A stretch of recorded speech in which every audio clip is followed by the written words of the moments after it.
ओम शांति। सुनते हैं आज 5 नवंबर 2025 की साकार मुरली से प्रश्न उत्तर। प्रश्न 1, यह सारी दुनिया को रोगियों की हॉस्पिटल क्यों कहा गया है? उत्तर, क्योंकि हर मनुष्य आत्मा विकारी बन चुकी है। कोई भी पूर्ण निरोगी नहीं है। देह अभिमान, क्रोध, लोभ, मोह जैसे रोगों से सब पीड़ित हैं। इसलिए बाबा आए हैं आत्माओं को निरोगी बनाने के लिए। प्रश्न 2, निरोगी आत्मा किस रीति बन सकती है? उत्तर, केवल याद की यात्रा से।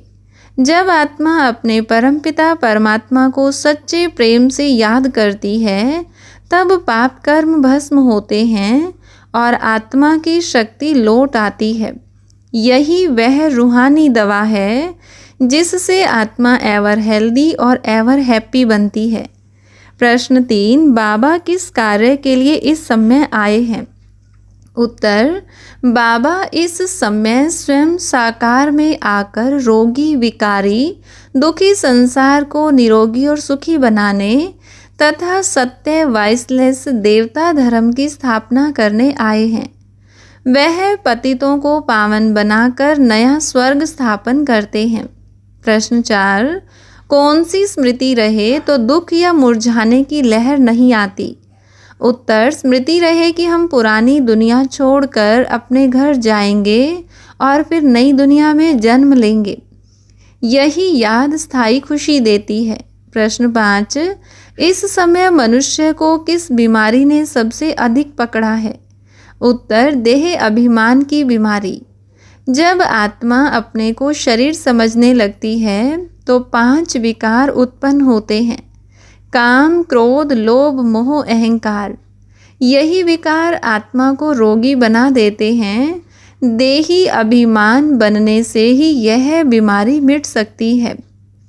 प्रश्न 6, बाबा बार बार देही अभिमानी बनने पर क्यों जोर देते हैं? उत्तर, क्योंकि देह अभिमान में रहते हुए आत्मा बाप को याद नहीं कर सकती।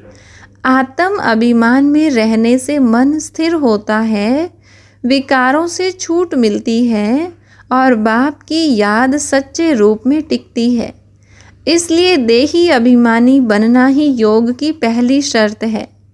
प्रश्न 7, रचयिता और रचना के ज्ञान में कौन सी बात पहले जाननी चाहिए? उत्तर, पहले रचयिता को जानना आवश्यक है, क्योंकि वही परमात्मा सारी रचना का सृष्टि करता है। पहले पिता की पहचान होगी, तब ही उसकी रचना का रहस्य समझ में आएगा। इसलिए गाया गया है रचयिता और रचना का ज्ञान, जिसमें रचयिता पहले आता है। प्रश्न 8, परमात्मा को सत्य क्यों कहा जाता है? उत्तर, क्योंकि परमात्मा ही सदैव आत्म अभिमानी, अविनाशी, अचल और निर्विकारी हैं। वही सच्चा है जो कभी बदलता नहीं। वही आकर सचखंड अर्थात सत्य लोक की स्थापना करते हैं। इसलिए उन्हें ही सत्य बाप कहा जाता है। प्रश्न 9, आत्मा की असली यात्रा क्या है? उत्तर, यह शरीर से बाहर की नहीं बल्कि रूहानी यात्रा है। आत्मा की यात्रा अपने घर परमधाम की ओर। जब आत्मा बाप को याद करती है तो देह से परे होकर अपने घर लौटने की शक्ति पाती है। यही यात्रा मुक्ति और जीवन मुक्ति दोनों का आधार है। प्रश्न 10, क्यों कहा जाता है कि यह नॉलेज बहुत सहज है? उत्तर, क्योंकि इसका सार बहुत सरल है। अपने को आत्मा समझो और एक बाप को याद करो। यही एक ज्ञान पूरी सृष्टि का मूल है। परंतु यह सहज तब बनता है जब हम माया की खींच से मुक्त हो जाएं और देह अभिमान पूरी तरह मिटा दें। प्रश्न 11, सच्चे सेवाधारी की असली विशेषता क्या है? उत्तर, सच्चा सेवाधारी वह है जो स्वयं शक्तिशाली बनकर निर्बल आत्माओं में बल भर दे, जो याद की शक्ति से दूसरों को निराशा से आशा की ओर ले जाए। सेवा केवल बोलों से नहीं, शक्ति से होती है। जो आत्माओं को शक्तिशाली बनाता है वही सच्चा सेवाधारी है। प्रश्न 12, सचखंड और झूठखंड में क्या फ़र्क है? उत्तर, सचखंड वह युग है जहाँ रावण राज्य नहीं होता। सतयुग जहाँ केवल सत्य, पवित्रता, शांति और सुख है। झूठखंड है कलयुग जहाँ असत्य, विकार और दुख का राज्य है। बाबा अब फिर से सचखंड की स्थापना कर रहे हैं।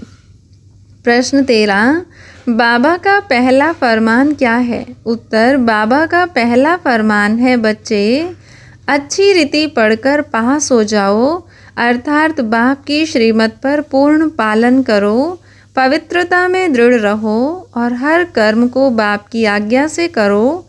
यही परीक्षा में पास होने का मार्ग है। प्रश्न 14, पवित्रता को इतना महत्व क्यों दिया गया है? उत्तर, क्योंकि पवित्रता ही आत्मा की शक्ति है। बिना पवित्रता आत्मा निरोगी नहीं बन सकती और बाप का याद टिक नहीं सकता। पवित्रता में ही हेल्थ, वेल्थ और हैप्पीनेस तीनों निहित हैं। इसलिए पवित्रता सर्वोच्च धर्म है। प्रश्न 15, गॉड फादर कहाँ रहते हैं? उत्तर, गॉड फादर परम पिता परमात्मा शांति धाम अर्थात मुक्ति धाम में रहते हैं, जो आत्माओं का असली घर है। वहीं से वह कल्प कल्प सृष्टि पर उतरकर नई दुनिया पैराडाइज की स्थापना करते हैं। प्रश्न 16, अशरीरी और विदेही स्थिति का अभ्यास क्यों आवश्यक है? उत्तर, क्योंकि अंतिम समय में जब माया या परिस्थितियां आएं, तब वही आत्मा सफल होगी जिसने अशरीरी बनने का अभ्यास किया है। जब विचार और कर्म एक साथ आत्मा की स्थिति को अशरीरी बनाएंगे, तभी अंतिम पेपर में पास होकर मुक्ति धाम जा सकेंगे। हर रोज़ की मुरली से प्रश्नोत्तर सुनने के लिए चैनल को सब्सक्राइब करें और बेल आइकन ज़रूर दबाएं। वीडियो को नए भाई बहनों के साथ शेयर ज़रूर करें। ओम शांति।